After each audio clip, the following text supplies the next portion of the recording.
Hello YouTube chess lovers and my friends, this is Gunjan here, and today I like to show you some of the nice chess tricks which can lead to a very fast victory. Now before we go and look at those tricks, let me show you one of the game by Paul Morphy, which I bet all of us has seen probably more than 100 times.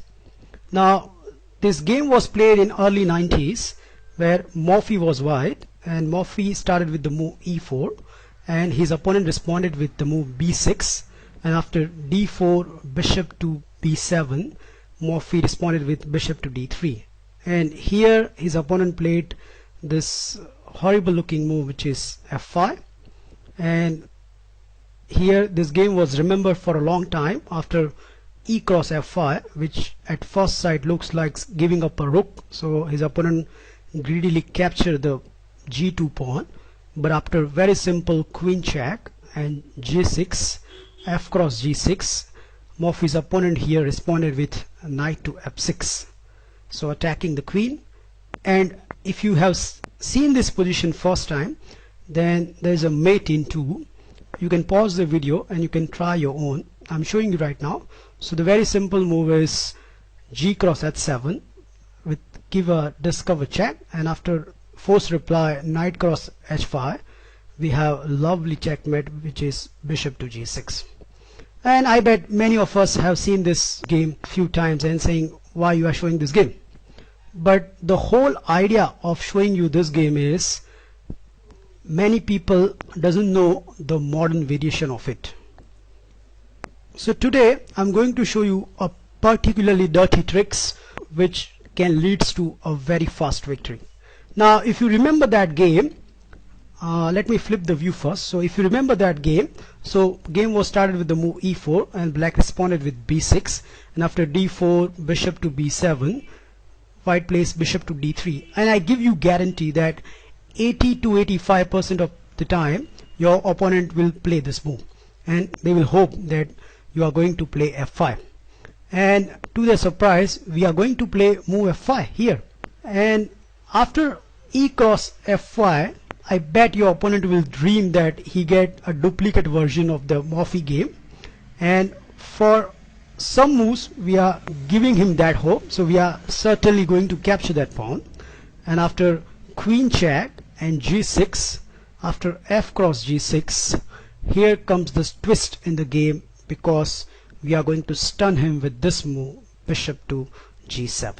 And if your opponent is not familiar with this position, and I give you guarantee that many people doesn't study from here onwards, or they completely don't know how to react, then they will follow this attacking looking sequence. So after g cross h7 we'll have a discover attack to the king, and after king to f8 the most logical reply by the white is h cross g8 equals queen, and after king captures, to his horror he will find out that right now this queen has been attacked by the black rook, and the most important thing is this rook will now a goner. So you won't believe, but I have beat an IM on the chess.com and he doesn't know how to react from here onwards. The thing is many people doesn't study beyond certain lines, and there are many inventions exist, and if you are not familiar with those, then you might get into the trouble.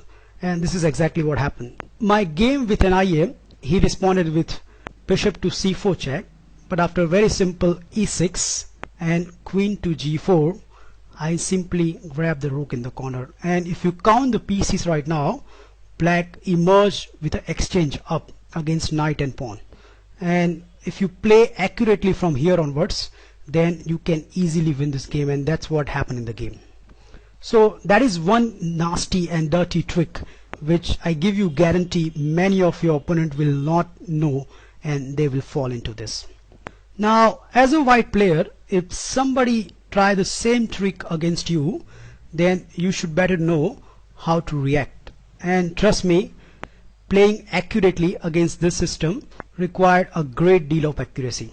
So here white should certainly capture this pawn, and after very nature looking bishop cross g2 white will give this queen check, and after g6 f cross g6 and bishop to g7 we are going to capture that pawn once again. So g cross h7, and after very natural looking king to f8, here comes the first twist. And please remember this, if your opponent plays bishop to g7, then you should respond it with this winning move, knight to f3. Now the first merit of knight to f3 is it's free of this rook. So now if black doesn't capture this rook, then this rook will be escaped. Let's see some of the response by the black. Here black has a 3 genuine reply. Let's deal each by turn. So if here black first of all take this knight, so bishop cross f3, then the very simple is queen cross f3, and we are going to fork king and a rook. Please note, if the king goes to the e8, then there will be a checkmate in 1 after bishop to g6, so that is impossible. And the natural looking move is knight to f6, but then very simple repetition is queen cross a8, and white is a clear rook ahead. So that is bishop cross f3. Here black can go for the rook hunt, so bishop cross h1. Well, against this white has a very tricky move, which is knight to e5. Now knight to e5 doesn't look that much strong at first glance, but more you look at it, more you will find it has a big venom as per the position. So for example, first threat of the white is to give a checkmate to the black king, and the second is this knight can jump into the beautiful square g6, where it can create all sorts of problem to the black king. So the only logical reply for the black is to capture this knight, so bishop cross e5. But after very simple recapture by the pawn, still some nasty threats are looming. So for example, in one of my game, my opponent responded with queen to e8, but after very simple bishop to h6 check, the only reply left is knight takes h6, but after queen takes h6 and king to f7, white has a winning move, which is bishop to c4. Please note, if e6 has been played, then the queen to f6 leads to the checkmate. So in the game my opponent responded with d5, but he completely missed this move, which is e6 and this is checkmate as well. So that is bishop cross h1, but the most logical reply here by the black will be first of all knight to f6, so attacking the queen, and white should play here queen to g3. So please note, this queen is right now attacking the bishop, so that means black response is pretty much false. If here black plays bishop cross h1, then the very simple reply by the white is bishop to h6, so creating a checkmate threat, and after rook cross h7 defending the checkmate threat, white has a very good reply, which is knight to g5. So knight to g5 not create the checkmate threat, but this knight is also attacking the rook, so black cannot defend both the threat, and white emerge with a very superior position. Last critical reply by the black is bishop cross f3, but after this white has a forcing sequence which gives him a very good position. So first of all, white will play rook to g1, again creating the checkmate threats. So black has to defend that threat with the rook cross h7, but after very simple queen to g3, which creates multiple threats. The first threat is this queen wants to capture this bishop, and the second threat is this bishop has been unleashed to the rook.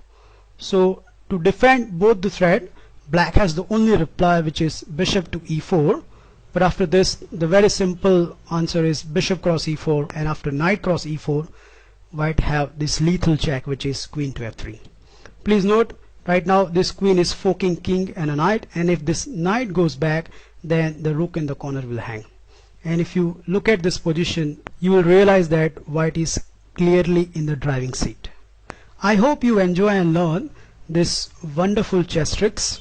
I have caught many people off guard, including many 2000 plus players, and please try out in your game.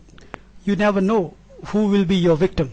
Please feel free to comment on my video, and I will meet you soon. Bye.